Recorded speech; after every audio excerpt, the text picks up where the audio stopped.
Hey there folks, recently there's been some talk about the N-word and taking it back. Now I think that this is a beautiful idea. I think this is an awesome idea. Taking back a word. To take the negative connotation and the negative feelings away from it. Trying to take the negative power associated with it away. I think this is a wonderful idea. But I don't think it's practical. Especially with the big bad words. Like the N-word, the K-word, the F-word associated with the gay community, the S-word, the C-word, and a number of other words. Those words that are so deeply embedded as something negative in our society, I don't think it's practical to try and take them back right now. Now, on the other hand, you do have some words that have been taken back. The word bitch. I mean, to some degree, women have taken this word back and turned it into more of a power word. And certainly the word queer, the academic community, has taken the word queer and turned it into an umbrella term for the LGBTQAIQA, LMNOP, OMG, LOL. Yes, there were a couple of extra letters in there. Turned it into an umbrella term for all sexual orientations. To the point where we have queer studies in some universities and in some high schools. The more progressive high schools, that is. The word dyke. It has been taken back to some degree. Dykes on Bikes Motorcycle Club. A lot of lesbian women associate the word dyke with being a very powerful woman, being a very masculine woman, a very macho, well, not necessarily a macho woman, but a very powerful woman. Partially because it's been used as an insult to any woman who is powerful and who dominates or who rules with an iron fist.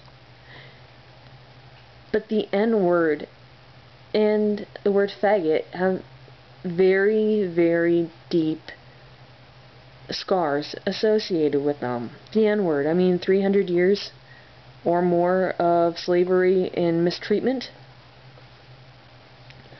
The word faggot. I mean, the word faggot actually dates back to medieval times when men accused of homosexual relations were forced to gather bundles of sticks so that they would be burned at the stake. Later, the word faggot referred to the bodies of starved-to-death gay men from the Nazi times that were stacked up and looked like cordwood. They look like bundles of sticks. So, I bring up the word faggot partially because recently I've been involved with an issue with that word. A couple of nights ago at work, I work in a company that specifically spells it out in their anti-discrimination policy that they do not discriminate on the basis of sexual orientation. Therefore, the word faggot is a big no-no in my company. But another gay coworker of mine and I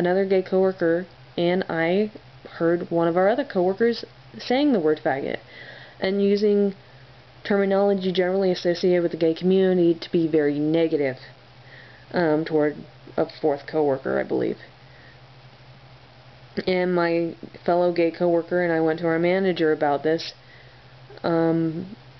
because we were highly offended.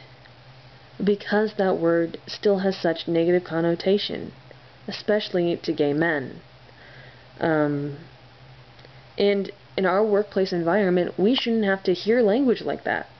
And you know what? This is partially the reason why the N-word and the word faggot continue to have a negative connotation. Yes, I'll fully admit it. It's because we get offended by it. But that's because the scars are so deep when it comes to associations with these words. So while I do think it's a nice idea, trying to take something so negative and turning it into something positive, because the scars are so deep, I don't think it's practical right now. Maybe a couple of generations from now, when gay people have the right to marry and when nobody bats an eye when two dudes are walking down the street holding hands, or when 75% of the population is mixed race. I think that maybe at that point the N-word and the word faggot will go the way of the word cracker. People don't get offended by it that often. If anything, they think it is funny. But those are my thoughts on the N-word. Feel free to leave me a comment disagreeing or agreeing. But I'd like to hear your thoughts about this one. Peace out.